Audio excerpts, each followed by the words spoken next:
Bismillahirrahmanirrahim. Assalamualaikum warahmatullahi wabarakatuh.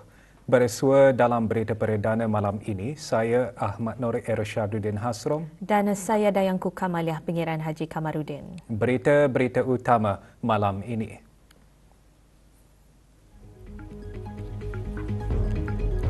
Presiden Majlis Olimpik Kebangsaan Negara Brunei Darussalam berkenan berangkat menyaksikan acara karate Sukan Asia Tenggara ke-33 Thailand.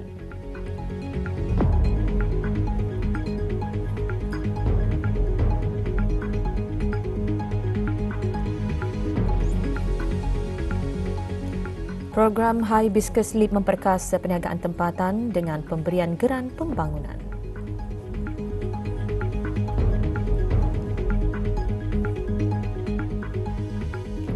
Keberangkatan ke bawah Duli Yang Maha Mulia menyaksikan perlawanan akhir acara polo Sukan Asia Tenggara ke-33 dan seterusnya berkenan menyempurnakan pengurniaan pingat-pingat kejohanan menambahkan lagi kemeriahan temasya sukan tersebut.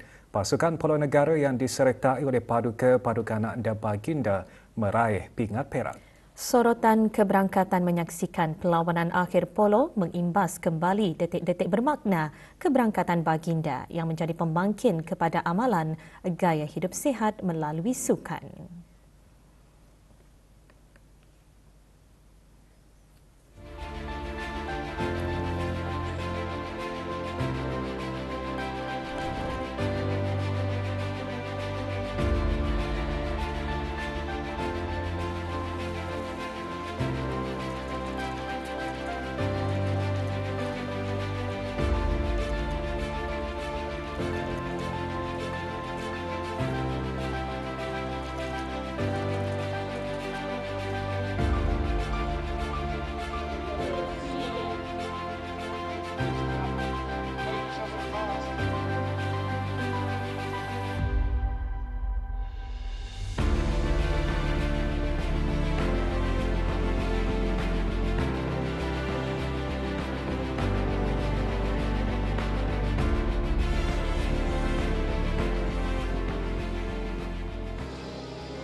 Duli Yang Teramat Mulia Paduka Seri Pengiran Bendahara Seri Maharaja Permaiswara Pengiran Muda Haji Sufri Bolkiah Ibni Almarhum Sultan Haji Omar Ali Saifuddin Sa'do Khairiwaddin, Presiden Kehormat sepanjang hayat Persekutuan Sukan Asia Tenggara dan Presiden Majlis Olimpik Kebangsaan Negara Brunei Darussalam berkenan berangkat menyaksikan acara karate Sukan Asia Tenggara ke-33 Thailand 2025. Acara berlangsung kemarin di Kompleks Kerajaan Changwatana.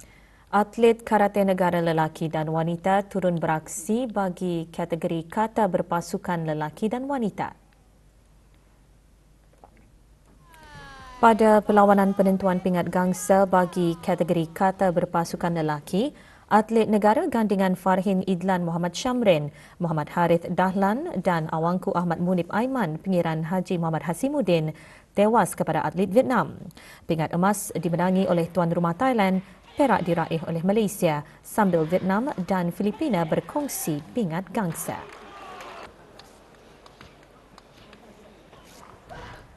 Bagi kategori kata berpasukan wanita, gandingan atlet negara Farhah Syahirah Muhammad Syamrin, Rodiatul Adwana Bakar dan Farhana Najihah Abdul Rahman secara keseluruhan berada di kedudukan keempat. Pingat emas dimenangi oleh Vietnam, perak diraih oleh tuan rumah Thailand sambil Malaysia dan Indonesia masing-masing pingat gangsa. And outside from Brunei Darussalam. Duli Yang Teramat Mulia juga berangkat melawat ke tempat pertandingan wushu. Pertandingan wushu dijadual berlangsung esok. Hibiscus EP Brunei BVHEB mengambil satu lagi langkah bermakna dalam memperkasa perniagaan tempatan dengan pemberian geran pembangunan melalui program Hibiscus Leap. Dibina berdasarkan prinsip belajar, memperkasa, mempercepat dan kemajuan, LEAP program melengkapkan usaha tempatan dengan latihan berstruktur dan bimbingan untuk mengukuhkan asas perniagaan mereka. Majlis berlangsung pagi tadi di sebuah hotel di Ibu Negara. Hadir Yang Berhormat Datuk Seri Setia Dr. Awang Haji Muhammad Amin Liu bin Abdullah, Menteri di Jabatan Perdana Menteri dan Menteri Kewangan dan Ekonomi kedua. Selepas menamatkan fasa pembelajaran intensif, para peserta yang terpilih akan menjalani sesi pembentangan. Inisiatif tersebut menggariskan komitmen HEB dalam menyokong aspirasi negara untuk memupuk ekonomi yang berdaya saing, inovatif dan berdaya tahan. Acara diselajurkan dengan penyampaian geran pembangunan kepada 5 peserta untuk menyokong pengembangan perniagaan.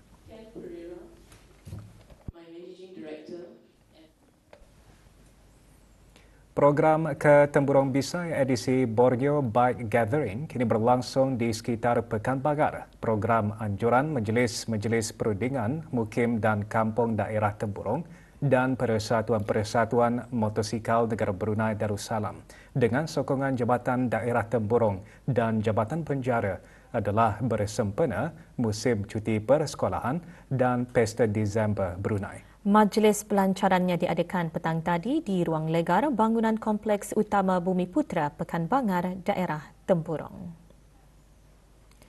Pelancarannya disempurnakan oleh Yang Berhormat Datuk Seri Setia Awang Haji Ahmadin bin Haji Abdul Rahman, Menteri Hal Ehwal Dalam Negeri.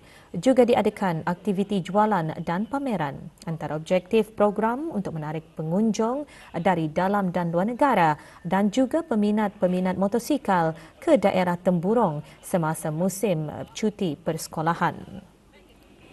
Selain itu, memberikan peluang kepada para pengusaha mempromosikan produk kampung masing-masing. Program dibukakan bagi kunjungan orang ramai sehingga Ahad ini bermula pukul 8 pagi.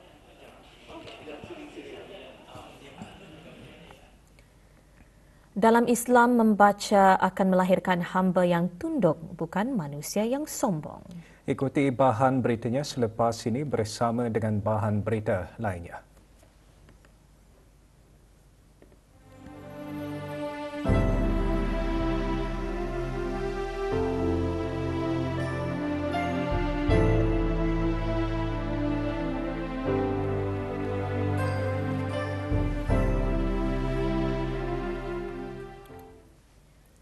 Hufaz Junior 2025 mencapai matlamatnya dalam membentuk remaja yang bukan sahaja mahir dalam hafazan tetapi turut memiliki akhlak mulia dan keyakinan diri.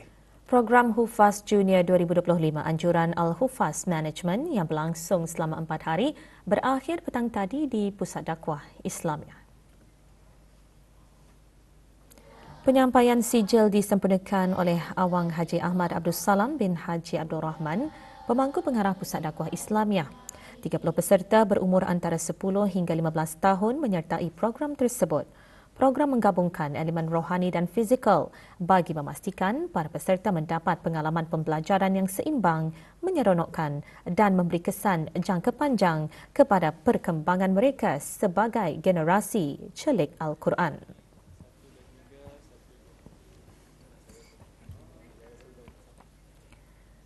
Agama Islam menyuruh umatnya berfikir, belajar, membaca, menulis, menilai dan beramal dengan ilmu. Wahyu terawal yang turun kepada Nabi Muhammad sallallahu alaihi wasallam adalah tentang membaca dan belajar. Membaca dalam Islam akan melahirkan hamba yang tunduk, bukan manusia yang sombong. Oleh itu, dengan membaca, kita boleh memahami Al-Quran, hadis, sejarah Islam dan ilmu pengetahuan yang membawa kepada kemajuan diri, bangsa, agama dan negara. Perkara tersebut antara yang disentuh dalam khutbah Jumaat bertajuk Budaya Membaca Asas Masyarakat Berilmu.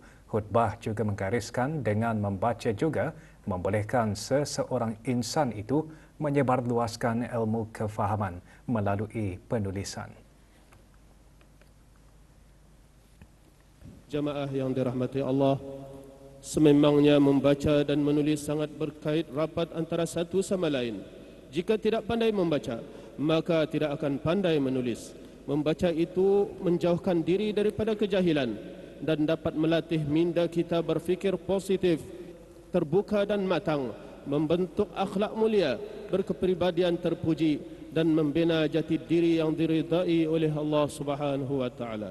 Oleh itu, adalah menjadi tanggungjawab kita sebagai ibu bapa untuk membudayakan anak-anak kita supaya gemar membaca di awal usia lagi.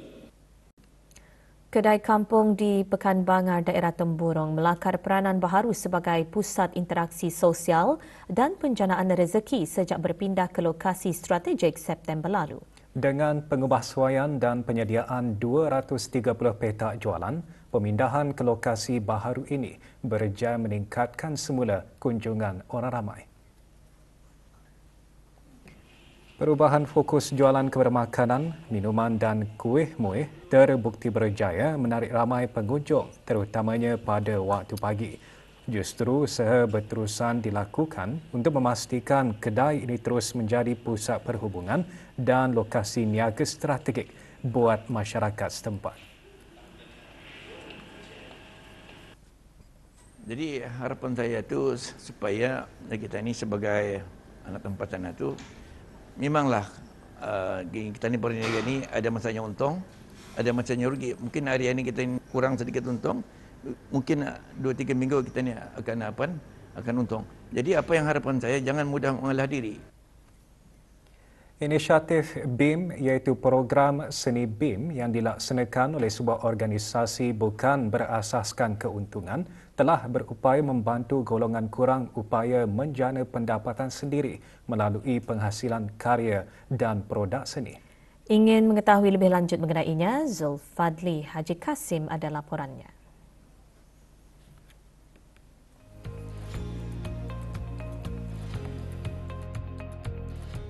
Currently, we are serving these two main groups. They are the special needs individuals and their families, as well as the underprivileged families. Sebagai sebuah organisasi bukan berasaskan keuntungan, La Vida Berhad melaksanakan pelbagai program dan aktiviti bagi membantu golongan kurang upaya menjana pendapatan sendiri serta pembangunan diri melalui penghasilan karya dan produk seni. Every year, since many years ago, we have always been doing a yearly fundraising item called with the calendar. Starting this year, we have started doing planner as well. And for the calendar and planner, we actually incorporate the arts of 12 to 13 BEAM artists. Melalui inisiatif BEAM, seni menjadi suara dan sumber rezeki untuk para BEAMers, memberi mereka peluang berdikari dan dihargai. Laporan Zulfadli Haji Kasim untuk Berita RTB. Kejohanan DAT antara kementerian sempena sambutan Hari Perkhidmatan Awam yang ke-32 dirasmikan petang tadi. Diadakan selama 3 hari, kejohanan dianjurkan oleh Jabatan Daerah Brunei dan Muara dan dikendalikan oleh Kelab DAT Spintop. Perasmiannya disempurnakan oleh Pengiran Muhammad Amir Mubarak bin Pengiran Haji Hashim, Pemangku Pegawai Daerah Brunei dan Muara, selaku pengerusi bersama kejohanan DAT. Perlawanan DAT menyaksikan 97 pasukan bersaing.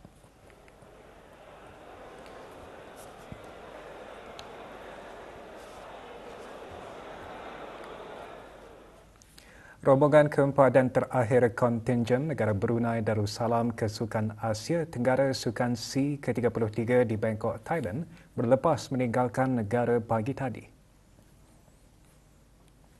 Berada di lapangan terbang antarabangsa Brunei, Abang Haji Muhammad Ros Fazilah bin Haji Yusli, pemangku pengarah belia dan sukan. Rombongan terdiri daripada 4 atlet renang dan seorang jurulatih. Para atlet renang negara akan mula bertanding pada 14 Disember.